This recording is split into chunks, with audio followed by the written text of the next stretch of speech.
বিসমিল্লাহির রহমানির রহিম।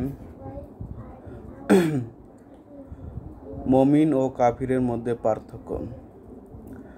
আল্লাহ তাআলা দৃষ্টান্ত হিসাবে বর্ণনা করেছেন যে মুমিন ব্যক্তি যে প্রথমে মৃত ছিল, অর্থাৎ পথভ্রষ্টতায় ধ্বংসপ্রাপ্ত, হয়রান ও পেরেশান ছিল, তাকে তিনি জীবিত করলেন, অর্থাৎ তার অন্তরে ঈমানরূপ সম্পদ দান করলেন এবং রাসূলুল্লাহ সাল্লাল্লাহু আলাইহি সাল্লাম অনুসরণ করার তৌফিক প্রদান করলেন। তার জন্য তিনি একটা নূর বা আলো ব্যবস্থা করলেন, যার সাহায্যে সে পথ চলতে পারে। এখানে যে নূরের কথা বলা হয়েছে, ইবনে আব্বাস রাদিয়াল্লাহু তাআলা মতে তা হচ্ছে কুরআনুল কারীম।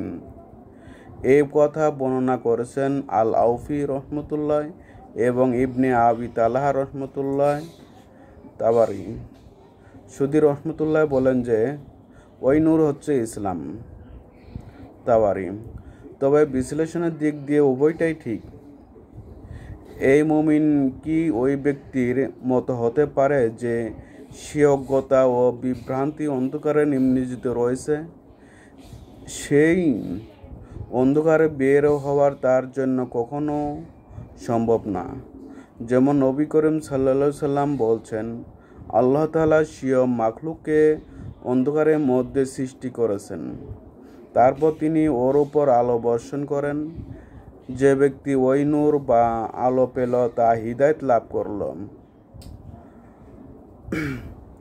আর যে ওটা পেল না সে দুনিয়া পথভ্রষ্টায় থেকে গেল। আহমদ। যেমন আল্লাহ সুবহানাহু ওয়া তাআলা বলেন, আল্লাহ হচ্ছেন মুমিনদের অভিভাবক, তিনি তাদেরকে অন্ধকার হতে আলোর দিকে নিয়ে যান, আর যারা অবিশ্বাস করছে তাগুত তাদের পৃষ্ঠপোষক, সে তাদের আলো হতে অন্ধকারের দিকে নিয়ে যায়। তারাই জাহান্নামের অধিবাসী, ওখানে তারা চিরকাল অবস্থান করবে। সূরা বাকারা।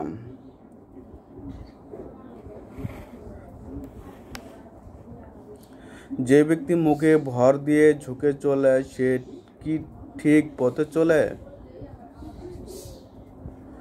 না, সে কি ব্যক্তি যে সরল পথে চলে?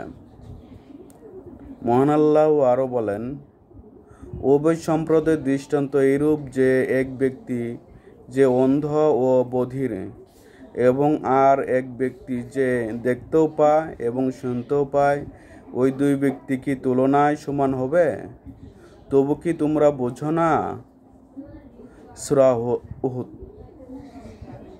তিনি অন্যত্র বলেন, সমান নয় অন্ধ ও চক্ষুষ্মান, অন্ধকার ও আলো, ছায়া ও রৌদ্র, আর সমান নয় জীবিত ও মৃত।